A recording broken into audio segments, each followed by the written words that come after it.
Hi everyone, स्वागत है आप सभी का हमारे यूट्यूब चैनल में। माफ़ी चाहेंगे, कई दिनों से हमारे वीडियोस नहीं आ पा रहे थे। अब हम आज से सीरीज़ स्टार्ट कर रहे हैं जो भौतिक विज्ञान का सीरीज़ है, आए हुए क्वेश्चंस का। तो चलिए शुरू करते हैं। यहाँ पे काफ़ी महत्वपूर्ण प्रश्न हैं और इससे पहले वीडियो अगर आपको पसंद आती है तो चैनल को सब्सक्राइब ज़रूर कर लीजिएगा, दोस्तों तक शेयर ज़रूर कर दीजिएगा। चलिए स्टार्ट करते हैं। हमारा पहला चैप्टर है मात्रक एवं इकाई। ये आए हुए विगत जो प्रश्न पत्र हैं यूपी आयोग से रिलेटेड, वो सारे इसमें शामिल हैं और ये हमारे बिहार पीसीएस में भी काम आएंगे। साथ ही आरओ एआरओ के मेंस एग्जाम के लिए बहुत महत्वपूर्ण है। तो चलिए शुरू करते हैं। बल, वेग, विद्युत धारा और कार्य में से मूल भौतिक राशि है। तो मूल भौतिक राशि कौन सी है? तो विद्युत धारा जो है वो मूल भौतिक राशि है।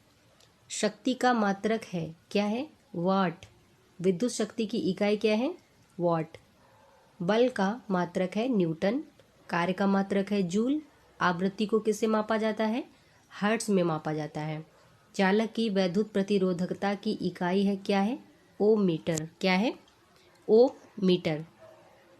फिर हम बात करते हैं प्रकाश वर्ष इकाई या मात्रक है, क्या किसका है?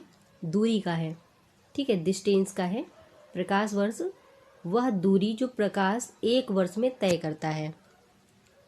एक पारसेक तारों संबंधी दूरियां मापने का मात्रक बराबर है, कितना होता है? तो एक पारसेक बराबर, तो ये है आपका 3 × 10⁻16 मीटर, यानी कि 3.262 प्रकाश वर्ष के करीब, ठीक है।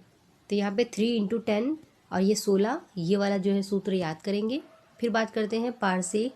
पारसेक किसका मात्रक है? तो ये है दूरी का मात्रक। माप की वह इकाई जिसे 0.39 से गुणा करने पर इंच प्राप्त होती है। तो देखिए 0.39 से गुणा करने पे हमको सेंटीमीटर प्राप्त होता है, ठीक है, सेंटीमीटर। 6 फीट लंबे व्यक्ति की ऊंचाई नैनोमीटर में व्यक्त की जाएगी। तो 183 गुणे 10 की जो है 7 नैनोमीटर से, ठीक है। तो ये याद रखेंगे। इसके बाद हम बात करते हैं 1 नैनोमीटर होता है 9 और -9 10-9, ठीक है, 10-9 मीटर। मीटर यहाँ पे दो चीज़ें देखनी है। ये एक इस तरह का आएगा आपका, ठीक है, और फिर एक ये आएगा आपका 10 की घात 7 माइनस में। अब इसके बाद बात करते हैं 1 मेगावाट बिजली के नापने की इकाई है उत्पादित। ये जो है यहाँ पे मेगावाट बिजली के नापने की जो इकाई है, इसको जो है उत्पादित किया जाता है, ठीक है। मेगावाट से बिजली नापी जाती है क्योंकि ये इसकी इकाई है। अब बात करते हैं एम्पियर की। तो एम्पियर किसकी इकाई है? यह विद्युत धारा मापने में काम आती है। प्रतिबल, बल, विकृति तथा दाब में से, ये 4 ऑप्शन दिए हैं। प्रतिबल, बल, विकृति, दाब में से वह राशि जिसका कोई मात्रक नहीं है। तो देखिए प्रतिबल का मात्रक है, बल का मात्रक है, दाब का भी मात्रक है, किंतु विकृति का कोई मात्रक नहीं है। अब देखिए यहाँ पे सुमेलित करना है भौतिक राशियों को और इकाइयों को। तो त्वरण की जो इकाई है वो मीटर प्रति सेकेंड स्क्वायर है। बल की न्यूटन है। कृत कार्य यानी कि ऊर्जा जो है उसका है जूल। आवेग का है न्यूटन सेकेंड। द्रव्यमान का है किलोग्राम। दाब का है पास्कल। इकाई और प्राचल, इकाई और प्राचल को हम मिलाते हैं तो वाट बने। वाट का जो होगा वो शक्ति हो जाएगा, शक्ति या सामर्थ्य। नॉट का देखते हैं तो नॉट क्या है? तो समुद्री जहाज की गति को इससे मापा जाता है, नॉट से। फिर नॉटिकल मील की बात करेंगे। नौ संचालन में प्रयुक्त दूरी की इकाई। नौ संचालन में प्रयुक्त दूरी की इकाई। नॉट और नॉटिकल मील में क्या अंतर है? नॉट है समुद्री जहाज की गति से मापी जाती है और नॉटिकल मील से नौ संचालन में प्रयुक्त दूरी की इकाई।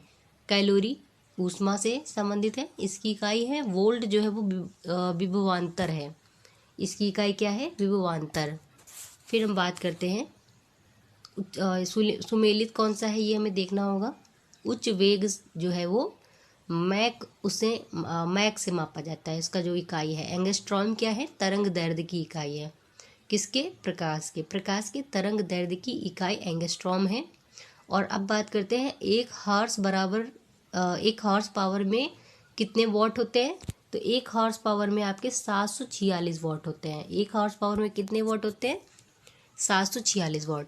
जूल ऊर्जा से उसी तरह संबंधित है जैसे पास्कल संबंधित है दबाव से। पास्कल किससे संबंधित है? दबाव से। अब आते हैं नेक्स्ट क्वेश्चन में। 1 माइक्रोन बराबर, तो 1 माइक्रोन बराबर बीपीएससी में प्रश्न बहुत बार पूछा गया है, तो ये आपका हो जाएगा 1/1000 मिलीमीटर। ठीक है, 1/1000 मिलीमीटर, इसको याद करें। 1 माइक्रोन प्रदर्शित करता है, नेक्स्ट क्वेश्चन है हमारा, तो ये आपका हो जाएगा, यार सूत्र आप यहाँ पे देखिए 10⁻⁻6 मीटर या 10⁻, ये आपका -4 सेंटीमीटर की लंबाई। फिर हम बात करते हैं डेसिबल की। तो ध्वनि की प्रबलता जो है डेसिबल से मापी जाती है। आश्वशक्ति शक्ति की इकाई है। सेल्सियस जो है ताप मापन की इकाई है। और समुद्री मी ये जो है ये आपका नौ संचालन में दूरी की इकाई है। ठीक है। Calorie, kilo calorie, kilo joule तथा वॉट में से ऊष्मा की इकाई नहीं है। कौन सी नहीं है? वॉट जो है वो ऊष्मा की इकाई नहीं है। सेंटीग्रेड, कैलोरी, अर्ग तथा जूल में से ऊष्मा की इकाई नहीं है। तो यहाँ पे जो सेंटीग्रेड है उस वो जो है ऊष्मा की इकाई नहीं है। बाकी कैलोरी, अर्ग और जूल जो है ऊष्मा की इकाई है। 1 किलोमीटर दूरी का तात्पर्य क्या है? 1000 मीटर से। 1000 मीटर से 1 पिकोग्राम बराबर होता है। तो जो 1 पिकोग्राम बराबर होता है वो होता है 10⁻12। ठीक है, 10⁻−12 ग्राम। ठीक है, 1 पिकोग्राम। दाब की इकाई क्या है? न्यूटन प्रति वर्ग मीटर। दाब की इकाई है न्यूटन प्रति वर्ग मीटर। दाब का मात्रक क्या है? किलोग्राम बल प्रति वर्ग सेमी। ठीक है, किलोग्राम बल प्रति वर्ग सेमी। 1 किलोग्राम बल प्रति सेमी स्क्वायर। दाब समतुल्य है किसके? तो 1.0 बार के बराबर। पारिस्थितिकी दबाव जो एटमॉस्फेरिक प्रेशर होता है, पारिस्थितिक दबाव, तो इसकी जो इकाई है वो क्या है? बार। बड़ा अच्छा क्वेश्चन है। पारिस्थितिक दबाव जो होता है, एटमॉस्फेरिक प्रेशर की जो इकाई होती है वो होती है बार। ठीक है। दाब, बल, दाब, वेग और त्वरण में से अदिश राशि कौन सी है? देखिए अदिश और सदिश राशियां दो तरह की होती हैं, वेक्टर और स्केलर। तो इसमें जो है आपका अदिश राशि कौन सी है ऐसा पूछा है इन्होंने। ठीक है, तो अदिश जो है वो दाब है। दाब जो है वो अदिश है। बाकी बल, वेग और त्वरण जो है वो सदिश राशियां हैं। तेल का एक बैरल कितना होता है? तो लगभग 159 litre, 159 litre. Micron, nanometre, angstrom तथा फर्मी, फेम्टोमीटर जिसको बोलते हैं, में से लंबाई की न्यूनतम इकाई किसकी है? तो फर्मी की। फर्मी मतलब फेम्टोमीटर की। तो सबसे छोटा फर्मी मीटर ही होता है। न्यूनतम जो इकाई होती है वो 10⁻15 जो भी है ये, इसको आप देख लेना। फिर हम बात करते हैं क्यूसेक की। तो ये जल की प्रवाह दर को मापता है। बाइट कंप्यूटर से रिलेटेड है। ये रिक्टर जो है भूकंप की तीव्रता का परिमाण मापता है। भूकंप की जो तीव्रता होती है रिक्टर स्केल से वो मापी जाती है। फिर इसके बाद बात करते हैं बार की। तो बार जो है दाब का है रिलेटेड। क्यूसेक में मापा जाता है जल का बहाव। ठीक है। नॉट, डॉप्सन, फॉज तथा मैक्सवेल में से वायुमंडल में जो ओजोन परत होती है उसकी मोटाई नापने के लिए किस इकाई का उपयोग करते हैं? तो यहाँ पे डॉप्सन हो जाएगा। ओजोन परत की जो लेयर होती है उसकी मोटाई को नापता है डॉप्सन। अब हम बात करते हैं मापक यंत्र एवं पैमाने। ठीक है, तो सोनार प्रयोग में लाया जाता है। थोड़ा सा ब्लर हो गया है, कोऑपरेट करना दोस्तों। सोनार प्रयोग में लाया जाता है 9 संचालकों द्वारा। ठीक है, महासागर में डूबी वस्तुओं की स्थिति जानने के लिए हम प्रयोग करते हैं सोनार का। सोनार क्या है? तो इसमें पराश्रव्य तरंगों का यूज किया जाता है। यह है क्या? तो महासागर में डूबी वस्तुओं की स्थिति जानने के लिए हम इसका उपयोग करते हैं। ध्वनि की तीव्रता को मापने वाला यंत्र कौन सा है? तो ऑडियोमीटर। अब आते हैं बैरोमीटर, एनीमोमीटर, हाइड्रोमीटर तथा विंड वेन में से वायु की गति किससे मापी जाती है? तो देखिए वायु की जो गति होती है वो मापी जाती है एनीमोमीटर से। एनीमोमीटर से वायु की गति मापी जाती है। फिर बात करते हैं एमीटर क्या है। एमीटर विद्युत धारा का मात्रक जो विद्युत धारा है उससे रिलेटेड है। टैक्योमीटर से 36 दूरियों लंबवत उन्नयनों एवं दिशाओं का मापन किया जाता है। किससे? टैक्योमीटर से। फिर बात करते हैं पायरोमीटर प्रयोग किया जाता है उच्च ताप के मापन में। पायरोमीटर किसमें उपयोग किया जाता है? उच्च ताप के मापन में, जैसे जो सनलाइट है या ये सारी चीज़ें। फिर बात करते हैं ताप विद्युत तापमापी, विकिरण तापमापी और गैस तापमापी तथा द्रव तापमापी में से पायरोमीटर कहा जाता है। किसको कहा जाता है? तो ये विकिरण को मापते हैं, ताप को मापते हैं, यानी कि जो विकिरण तापमापी होता है। ठीक है। फिर हम बात करते हैं वह थर्मामीटर जो 2000 डिग्री सेंटीग्रेड मापने में उपयुक्त है, वो कौन सा है? तो देखिए ये है पूर्ण विकिरण पायरोमीटर। पूर्ण विकिरण पायरोमीटर। अब आते हैं पायरहीलियोमीटर। ठीक है, पायरहीलियोमीटर का यूज किया जाता है तो सोलर रेडिएशन को मापने के लिए। ठीक है, सोलर रेडिएशन को मापने के लिए। मैनोमीटर के द्वारा क्या किया जाता है? तो गैसों के दाब को मापा जाता है। बात करें कि गैसों के दाब को किससे मापा जाता है? तो मैनोमीटर से मापा जाता है। अब आते हैं उपकरण यंत्र मापन की राशि। हाइग्रोमीटर सापेक्ष आर्द्रता मापी जाती है। स्प्रिंग तुला से भार मापा जाता है। क्या मापा जाता है? भार मापा जाता है। बात करते हैं ओडोमीटर की। तो वाहनों के पहियों द्वारा तय की गई दूरी मापने का यंत्र है ओडोमीटर। और जो ओंडोमीटर होता है, ओंडोमीटर से विद्युत चुम्बकीय तरंगों की आवृत्ति मापी जाती है। विद्युत चुम्बकीय तरंगों की आवृत्ति मापी जाती है। अब आते हैं नेक्स्ट क्वेश्चन में। वायुमंडलीय दाब को मापने में उपयोग किया जाता है किसका? बैरोमीटर का। साधारणतया बैरोमीटर में प्रयोग किसका किया जाता है? तो बैरोमीटर में पारे का प्रयोग किया जाता है। बैरोमीटर में किसका प्रयोग किया जाता है? पारे का प्रयोग किया जाता है, मरकरी। दूध का अपेक्षित घनत्व ज्ञात किया जाता है लेक्टोमीटर से। वायु की आर्द्रता मापने के लिए हाइग्रोमीटर का प्रयोग किया जाता है। थर्मोरेसिस्टर का एक उपकरण है जो कार्य करता है इलेक्ट्रॉनिक थर्मामीटर की भांति। थर्मामीटर की भांति। स्टेथोस्कोप जो होता है आपका, स्टेथोस्कोप हृदय की गति सुनने के लिए यूज किया जाता है।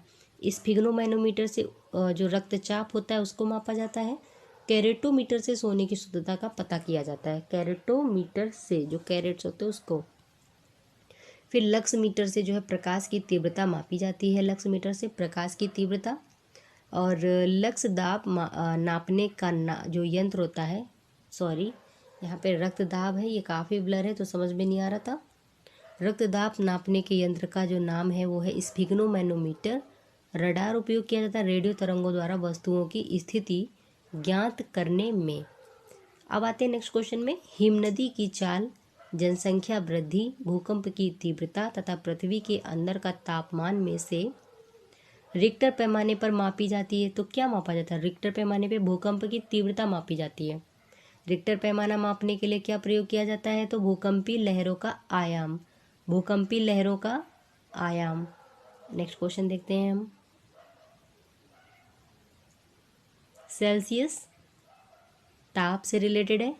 किलोवाट आवर विद्युत से रिलेटेड है। RH गुणक जो है रक्त से संबंधित है। और रिक्टर पैमाना भूकंप से संबंधित है। अब नेक्स्ट क्वेश्चन देखेंगे। वह ताप का वह पैमाना जिसे ऋणात्मक मान नहीं होता है तो केल्विन कहलाता है। केल्विन जो है उसमें ऋणात्मक मान नहीं होता है। भूकंप मापी यंत्र क्या है? सिस्मोग्राफ। भूकंप मापी यंत्र कौन सा है? सिस्मोग्राफ। और भूकंपीय लहरों का पता किससे चलता है? या तीव्रता। देखिए भूकंप की तीव्रता जो है वो रिक्टर स्केल से पता चलती है, लेकिन जो भूकंप मापी यंत्र कौन सा होगा? तो वो सिस्मोग्राफ कहलाएगा। सिस्मोग्राफ रिकॉर्ड करता है क्या? भूचाल को रिकॉर्ड करता है।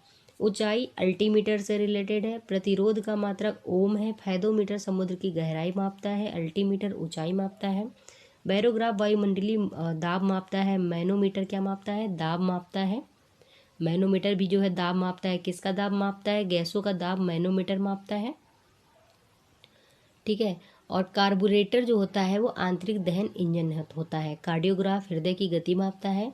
सीस्मोमीटर भूकंप तरंगों की तीव्रता मापता है। फोनोमीटर का उपयोग किया जाता है ध्वनि की तीव्रता एवं स्पंदन आवृत्ति के मापन में। फोनोमीटर का उपयोग ध्वनि की जो तीव्रता होती है एवं स्पंदन आवृत्ति के मापन में किया जाता है। झूठ का पता लगाने वाला यंत्र कौन सा है? तो देखिए पॉलीग्राफ। झूठ का पता लगाने वाला यंत्र कौन सा है? पॉलीग्राफ है। अब आते हैं ऊर्ध्वाधर तल एवं क्षैतिज तल में कोणीय दूरी को मापने में प्रयुक्त होने वाला यंत्र कौन सा है? थियोडोलाइट। कौन सा है? थियोडोलाइट। ये क्या है? ये ऊर्ध्वाधर तल एवं क्षैतिज तल में कोणीय दूरी को मापने में प्रयुक्त किया जाता है। क्या? थियोडोलाइट। ठीक है, इसको देखते हैं। नेक्स्ट क्वेश्चन को देखते हैं। फाइदोमीटर से समुद्र की गहराई मापी जाती है। अल्टीमीटर से ऊंचाई मापी जाती है। बैरोग्राफ से वायुमंडलीय दाब मापा जाता है। मैनोमीटर से दाब, ये देखिए हो गया था शायद दूसरा, फिर से ये क्वेश्चन रिपीट हो गया। ठीक है। कार्बोरेटर आंतरिक दहन इंजन है। कार्डियोग्राफ से जो है हृदय की गति मापी जाती है। सीस्मोमीटर से भूकंप की तीव्रता मापी जाती है। फोनोमीटर से जो है ध्वनि की तीव्रता एवं स्पंदन आवृत्ति के मापन में इसका प्रयोग करते हैं। फोनोमीटर में झूठ का पता पॉलीग्राफ से लगाया जाता है। ऊर्ध्वाधर तल एवं क्षैतिज तल में जो कोणीय दूरी को मापने में प्रयुक्त किया जाता है उस यंत्र का नाम क्या है? थियोडोलाइट। ठीक है, ये रिपीट हो गया। चलिए यहाँ से अपना नेक्स्ट टॉपिक स्टार्ट करते हैं। यांत्रिकी। द्रव्यमान, बल, त्वरण, कार्य, ऊर्जा, संवेग, गति। ठीक है, तो ये साधारण यंत्र किसी व्यक्ति की सहायता करता है। यहाँ पे यांत्रिकी की बात हो रही है, तो ये जो हमने द्रव्यमान, बल, त्वरण, कार्य, ऊर्जा, संवेग, गति आदि की बात की है, तो देखिए इनके बारे में बात होगी। साधारण यंत्र किसी व्यक्ति की सहायता करता है कम बल का प्रयोग करके। ठीक है, कम बल का प्रयोग करके भी उतनी ही मात्रा में काम करने में। ये प्रश्न देखिए हूबहू ऐसे ही आते हैं और ऑब्जेक्टिव टाइप में आएंगे। ये आपके जो आपका आरओ मेंस है उसमें ऑब्जेक्टिव टाइप प्रश्न आएंगे। रिपीटेड क्वेश्चंस का काफ़ी चांस रहता है हर बार। ठीक है, तो यहाँ पे देखिए साधारण यंत्र जो होता है किसी व्यक्ति की सहायता करता है कम बल का प्रयोग करके भी उतनी ही मात्रा में काम करने में। एक व्यक्ति एक संवेदनशील तराजू पर खड़ा है। यदि वह गहरी सांस अंदर लेता है तो तराजू की रीडिंग क्या होगी? देखिए जैसे कोई व्यक्ति तराजू में खड़ा है और वो गहरी सांस अंदर लेगा तो रीडिंग क्या होगी? बढ़ेगी। ठीक है, अगर वो गहरी सांस अंदर लेगा तो रीडिंग बढ़ेगी। प्रक्षालन यानी कि जो वॉशिंग मशीन की कार्यप्रणाली का सिद्धांत है वो क्या है? अपकेंद्रीकरण। ठीक है, विस्थापन वेग, बल तथा आयतन में से सदिश राशि नहीं है। तो कौन सी वेक्टर नहीं है? वेक्टर यानी कि जो सदिश राशि है वो नहीं है, तो आयतन जो है वो एक अदिश राशि है। ठीक है, समय, चाल, विस्थापन तथा दूरी में से सदिश राशि क्या है? विस्थापन। विस्थापन क्या है? एक सदिश राशि है। ठीक है, फिर संवेग, दाब, ऊर्जा तथा कार्य में से सदिश राशि है संवेग। संवेग एक सदिश राशि है। देखिए इनको आप एक बार बुक से अच्छे से पढ़ लेना। अब आते हैं पदार्थ के संवेग वेग। देखिए पदार्थ के संवेग यानी मोमेंटम और वेग के अनुपात में जो भौतिक राशि प्राप्त की जाती है वह क्या है? तो ये है द्रव्यमान। बल गुणन फल है क्या? द्रव्यमान और त्वरण का।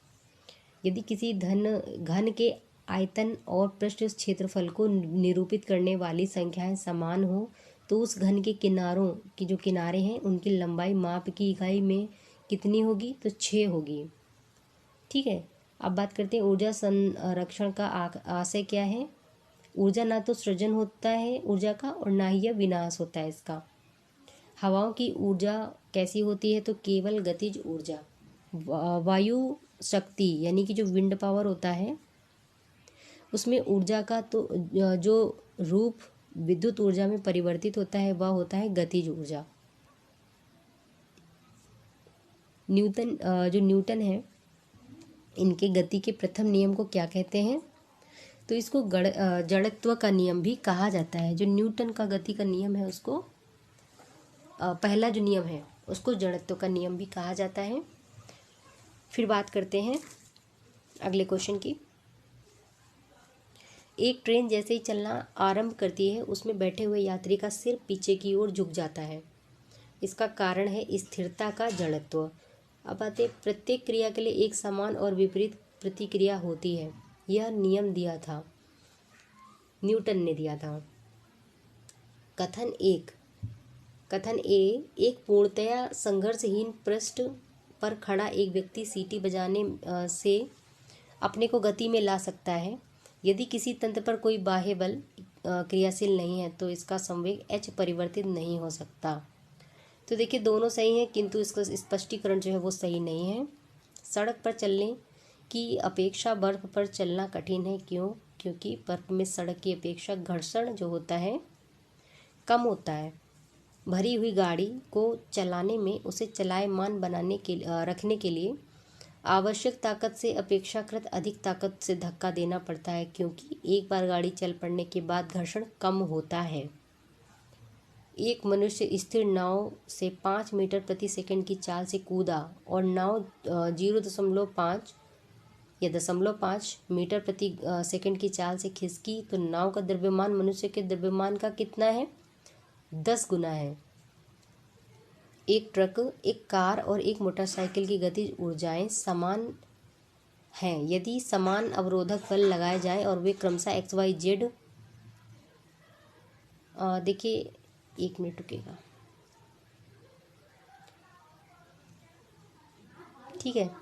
एक ट्रक, एक कार और एक मोटरसाइकिल की गतिज ऊर्जाएं समान हैं यदि समान अवरोधक बल लगाए जाएं, है ना, बल लगाए जाएं और क्रमशः XYZ दूरी पर रुकें तो x बराबर y बराबर z।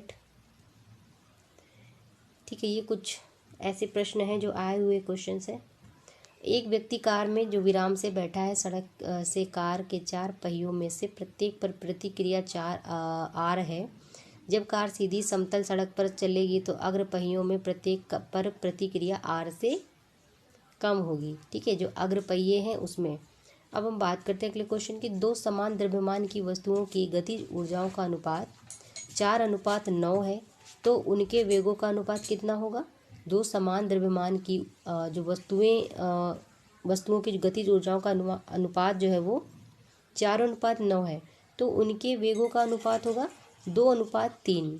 ठीक है, 2:3। अब हम बात करते हैं तेल से अंशतः भरा हुआ तेल का एक टैंकर समतल सड़क पर आगे की ओर एक समान त्वरण से जा रहा है।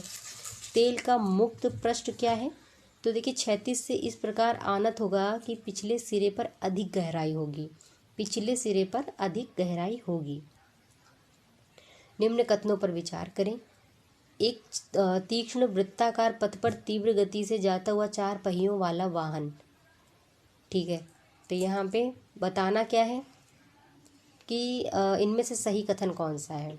ठीक है, तो इसमें बाहरी पहियों पर उल्टेगा। देखिए, एक तीक्ष्ण वृत्ताकार पथ पर तीव्र गति से जाता हुआ 4 व्यक्तियों वाला वाहन जो है वो बाहरी जो पहिए हैं उन पर उल्टेगा और फिर बाहर की तरफ फिसलेगा। तो 1 और 3 सही है इसका। फिर हम बात करते हैं साइकिल और कारों में बॉल बेयरिंग का जो प्रयोग होता है। क्योंकि पहिया और धुरी के बीच इस जो संस्पर्श का प्रभावी क्षेत्र है वो घट जाता है। साइकिल और कारों में बॉल बेयरिंग का प्रयोग होता है क्योंकि पहिया और धुरी के बीच संस्पर्श का प्रभावी क्षेत्र घट जाता है। त्वरण ज्ञात करने का सही सूत्र क्या है? तो A बराबर V - U/T। ठीक है, ये इसका सूत्र है। और हमारा नेक्स्ट टॉपिक है गुरुत्व के अधीन गति। ठीक है, इसको हम नेक्स्ट वीडियो में देखेंगे। और अभी के लिए हमने 2 टॉपिक कवर किए जो कि काफ़ी महत्वपूर्ण है आपके RO के मेंस एग्ज़ाम में। तो मिलते हैं नेक्स्ट वीडियो में, तब तक अच्छे से पढ़ते रहिए। शुभ रात्रि, जय हिंद।